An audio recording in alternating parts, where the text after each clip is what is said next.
الحمد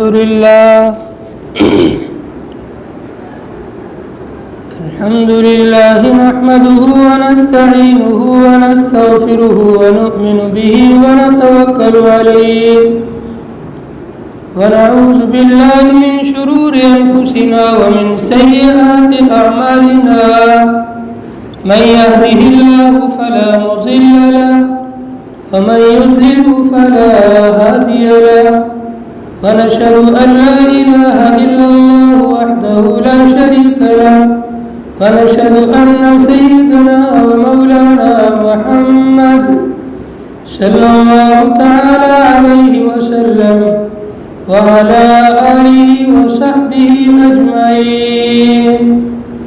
أما بعد، قال الله تبارك وتعالى في كتابه المجيد: أعوذ بالله من الشيطان الرجيم، بسم الله الرحمن الرحيم. ألم يجدك يتيما فآوى وقال النبي صلى الله عليه وسلم: أنا سيد ولد آدم ولا فخر، أو كما قال عليه الصلاة والسلام. رب اشرح لي صدري ويسر لي أمري واحلل عقدة من لساني يفقهوا قولي واجعله وزيرا من أهلي. ایک مرتبہ پیار و محبت کے ساتھ درود شریف کا نذرانہ پیش کریں. اللهم صل على محمد وعلى آل محمد كما صليت على إبراهيم وعلى آل إبراهيم إنك حميد مجيد. اللهم بارك على محمد وعلى آل محمد كما باركت على إبراهيم وعلى آل إبراهيم إنك حميد مجيد. رخ مصطفیٰ ہے وہ آئینہ، رخ مصطفیٰ ہے وہ آئینہ کہ اب ایسا دوسرا آئینہ نہ کسی بزم خیال میں نہ دکان آئینہ ساز میں. گرامی قدر سامعین ذی وقار، دینی اور اسلامی بھائیوں، قرآن کریم کی ایک مختصر سی آیت کریمہ اور ذخیرہ احادیث میں سے ایک حدیث مبارکہ کا جز پڑھا گیا ہے. قرآن کریم کی اس آیت اور حدیث مبارکہ کے اندر تاجدار مدینہ، حبیب کبریا، ہم سب کے پیارے آقا مولا محمد مصطفیٰ صلی اللہ علیہ وسلم کا ذکر کیا گیا ہے. آپ علیہ السلام کی پیدائش ربیع الاول کے مہینے میں ہوئی ہے. ربیع کے معنی بہار اور اول کے معنی پہلی. دنیا کے اندر پہلی جو بہار آئی ربیع الاول کے مہینے کے اندر آئی. ایسا دور تھا جس میں تاریکی ہی تاریکی تھی، ظلمت ہی ظلمت تھی، نا انصافی ہی نا انصافی تھی. اللہ تبارک و تعالیٰ نے آمینہ کے آنگن میں ایک پھول کھلایا، جس پھول نے اپنی مہک سے، جس چمن نے اپنی روشنی سے، جس گلہائے دستہ نے اپنے مشک اور عنبر سے پوری دنیا کو معطر کیا اور پوری دنیا کو منور کیا. وہی حبیب ہم سب کے آقا حضرت محمد الرسول اللہ صلی اللہ علیہ وسلم اسی مہینے میں پیر کے دن پیدا ہوئے۔ اللہ تبارک و تعالیٰ کا یہ دستور ہے، اللہ تبارک و تعالیٰ کا یہ ضابطہ ہے، اللہ تبارک و تعالیٰ کا یہ قانون ہے کہ اللہ تبارک و تعالیٰ جب کسی کو عظیم نعمت سے نوازتے ہیں تو اس نعمت کو دینے سے پہلے اس کو آزماتے ہیں، اس کا امتحان لیتے ہیں۔ اس آزمائش اور امتحان سے ہر ایک بڑے آدمی کو گزرنا پڑا ہے۔ جن لوگوں کو بھی کوئی عظیم نعمت ملی ہے، اللہ کی طرف سے کوئی عظیم انعام ملا ہے، ان لوگوں کو پہلے بڑی آزمائش سے گزرنا پڑا ہے۔ نبی علیہ الصلوۃ والسلام کے خاندان کو بھی ان آزمائشوں سے گزرنا پڑا، تب جا کے انہیں عبداللہ کا در یتیم، آمنہ کا لخت جگر، عبد المطلب کا نور نظر، تاجدار مدینہ، حبیب کبریا محمد مصطفیٰ صلی اللہ علیہ وسلم نصیب ہوا۔ آپ کی آمد سے پہلے، آپ کی پیدائش سے پہلے آپ کے خاندان کے اندر 3 لوگوں کو بڑی آزمائش سے گزرنا پڑا۔ آپ کے دادا، آپ کے والد اور آپ کی والدہ، ان تینوں پر 3 بڑی آزمائشیں آئی، 3 بڑے امتحانات آئے۔ جب یہ تینوں ان امتحانات میں کامیاب ہوئے، تب جا کر کے ان کے آنگن کے اندر، ان کی جھولی کے اندر وہ در یتیم آیا جس نے زمانے کے یتیموں کو آقا اور مولا اور سردار بنا دیا۔ وہ امتحانات کیا تھے؟ وہ آزمائشیں کیا تھی؟ آج ہم لوگ کیا سمجھتے ہیں؟ اگر اس کسی پر تھوڑی سی مشکل گھڑی آ جائے، تھوڑا سا کسی پر برا وقت آ جائے، فوراً مایوس ہو جاتے ہیں، پتہ نہیں کیا جرم ہو گیا ہے، کیا گناہ ہو گیا ہے، کون سی جگہ خطا ہو گئی، مصیبتوں پر مصیبتیں آ رہی ہیں۔ مصیبتوں کا آنا، آزمائشوں کا آنا، یہ کوئی اللہ کی ناراضگی کی علامت نہیں ہے۔ کبھی کبھی اللہ تبارک و تعالی آزمائشیں اور مصیبتیں بھیج کر کے نوازنا چاہتے ہیں، اس کے بعد بڑی کوئی نعمت دینا چاہتے ہیں، بڑا کوئی انعام دینا چاہتے ہیں۔ نبی علیہ الصلوۃ والسلام کی پیدائش سے پہلے، آپ کو دینے سے پہلے، آپ کو بھیجنے سے پہلے، آپ کے خاندان پر 3 لوگوں پر بڑی آزمائش اور بڑا امتحان آیا۔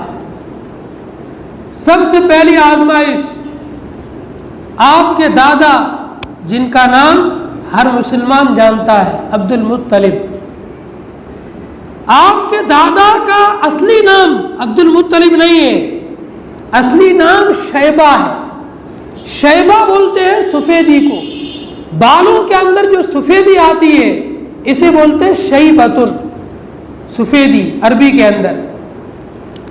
نبی علیہ الصلوۃ والسلام کے دادا عبد المطلب جب پیدا ہوئے، پیدائشی طور پر آپ کے دادا کے بالوں کے اندر کچھ بال سفید تھے، تو ان کے والد نے ان بالوں کی سفیدی کی مناسبت سے ان کا نام ہی رکھ دیا شیبہ، سفید بالوں والا۔ جب یہ شیبہ بڑے ہوئے، مکے کے سردار بنے، مکے کے چودھری بنے۔ آپ کا خاندان کوئی نیچا خاندان نہیں تھا، بلکہ آپ کا خاندان عرب کے اندر، مکے کے اندر سردار خاندان تھا، قریش کا خاندان، قریش کے اندر سرداری تھی۔ آپ کے دادا عبد المطلب قریش کے سردار تھے، مکے کے سردار اور چودھری مانے جاتے تھے۔ حاجیوں کی خدمت کرنا، بیت اللہ کی خدمت کرنا، یہ آپ کے دادا کی ذمہ داری تھی۔ آپ کے دادا حتیم کے اندر سو رہے تھے، ابھی نبی پیدا نہیں ہوئے ہیں۔ عبد المطلب حتیم کے اندر سو رہے بیت اللہ جو بنا ہوا ہے اس کے ایک جانب چھوٹی سی دیوار کر کے ایک چھوٹی سی زمین کو گھیرا ہوا ہے، اسے حتیم کہتے ہیں۔ اس حتیم کے اندر عبد المطلب سو رہے تھے۔ اللہ نے خواب کے اندر عبد المطلب کو حکم دیا۔ عبد المطلب نے خواب میں دیکھا، ایک آواز آئی غیب سے، یا عبد المطلب احفر، اے عبد المطلب زمزم کا کنواں کھودو۔ عبد المطلب نے جب بیدار ہوئے تو لوگوں سے مشورہ کیا، میں نے رات کو خواب میں دیکھا ہے، مجھے خواب میں حکم دیا گیا کہ میں زمزم کے کنویں کو کھودوں۔ زمزم کا کنواں جو حضرت اسماعیل علیہ السلام کی ایڑیاں رگڑنے کی وجہ سے اللہ نے جاری کیا تھا، اور پھر قبیلہ بنو جرہم جب مکہ پر قابض ہوا، ان کی جب حکومت ہوئی تو انہوں نے اس کنویں کو بند کر کے اور اس کا نام و نشان مٹا کر کے یہاں سے چلے گئے تھے۔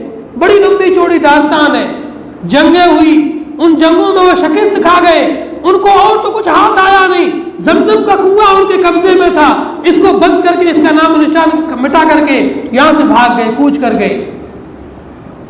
جب نبی علیہ السلام کے دادا کو یہ حکم ملا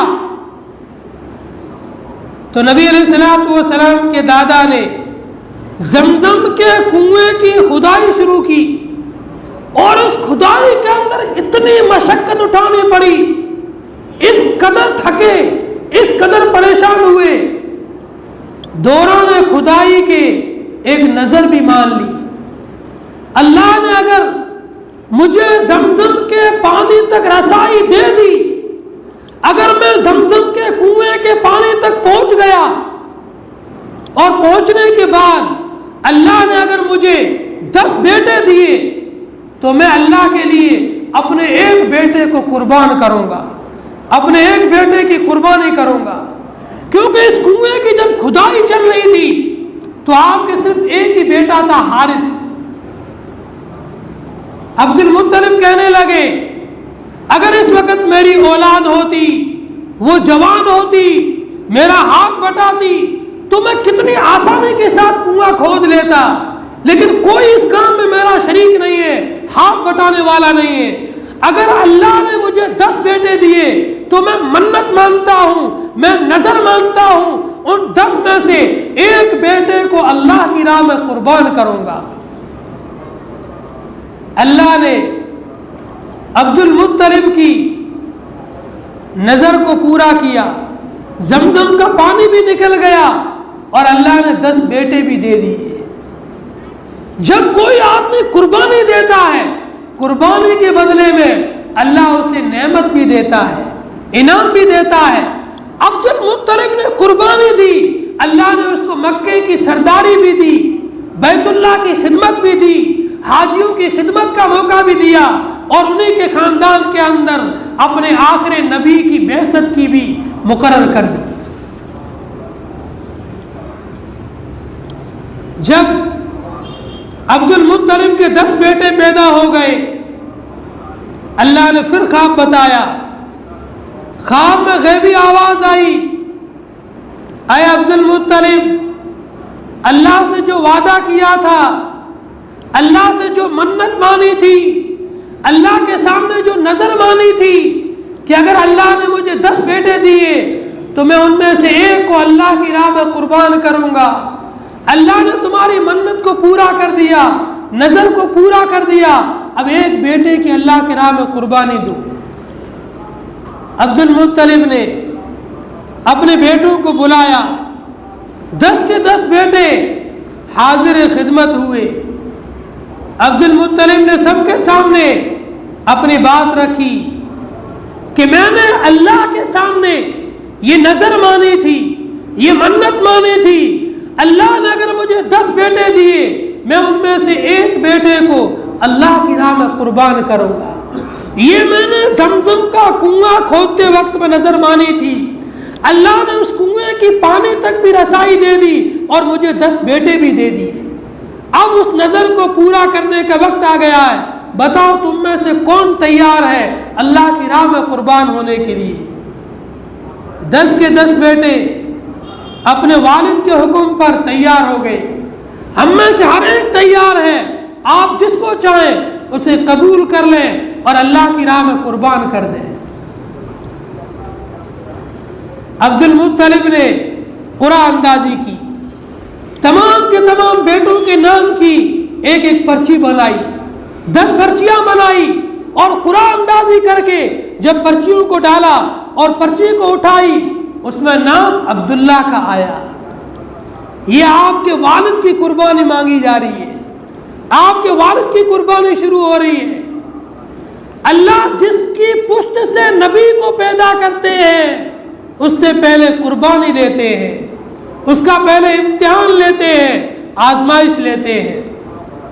جب عبداللہ کا نام نکلا، عبد المطلب نے عبداللہ کا ہاتھ پکڑا اور قربان گاہ کی طرف لے کر چل پڑے.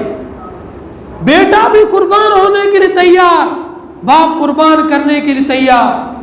پورے کے پورے مکے کے لوگ، اطراف کے لوگوں میں یہ بات پھیل گئی، سب کے سب آ گئے اور کہنے لگے عبد المطلب ایسا نہ کرو، ایسا حسین و جمیل، ایسا خوبصورت، ایسا سعادت مند، ایسا نیک بخت، ایسا حسین ہم نے کبھی زمانے میں دیکھا نہیں. آپ ان کی جگہ پر اونٹوں کو قربان کر لیں. جو ایک آدمی کی دیت ہوتی ہے، 10 اونٹ اس زمانے میں ہوا کرتی تھی، 10 اونٹوں کی اور عبداللہ کی قرآن اندازی کرو. اگر یہ نہ نکلے تو 20 اونٹوں سے قرآن اندازی کرو. جتنے اونٹوں کے قرآن اندازی میں اونٹوں کا نام نکلے اتنے اونٹ ذبح کر دو. عبد المطلب مان گئے. عبد المطلب نے ایک طرف ایک پرچی میں عبداللہ کا نام لکھا، دوسری پرچی میں 10 اونٹوں کا نام لکھا. جب پرچی اٹھائی گئی پھر عبداللہ کا نام نکلا. اسی طریقے سے قرآن اندازی کرتے رہے. 100 اونٹوں کی جب قرآن اندازی کی گئی تو 100 اونٹوں کا نام نکلا. اب عبداللہ کے بجائے 100 اونٹوں کو قربان کیا گیا صفا اور مروہ کی پہاڑی کے درمیان میں. آج بھی صفا اور مروہ کی پہاڑیاں جو لوگ حج کر کے آئے ہیں یا عمرہ کر کے آئے ہیں وہ دیکھ کر آئے ہوں گے، اور اللہ ہر مسلمان کو حج اور عمرہ کی اور بیت اللہ کی زیارت کی سعادت نصیب فرمائے. صفا اور مروہ کے درمیان عبداللہ کے بدلے میں 100 اونٹوں کو اللہ کی راہ میں قربان کیا گیا. ان 100 اونٹوں کی قربانی کے بعد دیت یہ ہوئی کہ آج کے بعد کسی انسان کا کوئی قتل کر دے تو اس مجرم کو یا تو اس کے بدلے میں قتل کیا جائے گا یا اس مجرم سے 100 اونٹوں کی قیمت لی جائے گی یا 100 اونٹ لیے جائے گی. ایک آدمی کی ایک جان کی قیمت 100 اونٹوں کے برابر ہے. حضرت عبداللہ کے بجائے ان 100 اونٹوں کو قربان کیا گیا. اب آپ کی والدہ کی آزمائش اور امتحان کی گھڑی آئی. جب حضرت عبداللہ جوانی کی عمر کو پہنچے، جوان ہو گئے، اور آپ عرب کے اندر بڑے شہرت اور مشہور تھے، آپ کے رشتے آنے لگے، نکاح کے لیے پیغام آنے لگے. آپ کے والد نے عبد المطلب نے آپ کے بیٹے عبداللہ کا نکاح آمنہ بنت عبد مناف کے ساتھ کروایا. حضرت آمنہ سے عبداللہ کا نکاح ہوا اور صرف 6 ماہ ساتھ میں میاں بیوی رہے. 6 ماہ کے بعد میں ایک قافلہ مکے سے شام کی طرف تجارت کی غرض سے جا رہا تھا. حضرت عبداللہ اس قافلے کے ساتھ شام کے سفر پہ روانہ ہوئے، اور 20 سفر کے اندر آپ کی طبیعت بگڑ گئی اور آپ نے مدینے کے اندر قیام فرمایا. آپ کا ننیال بھی مدینہ تھا، نبی علیہ الصلوۃ والسلام کا ننیال بھی مدینے تھا، اور نبی علیہ الصلوۃ والسلام کے والد کا ددیال بھی ننیال بھی مدینہ منورہ تھا.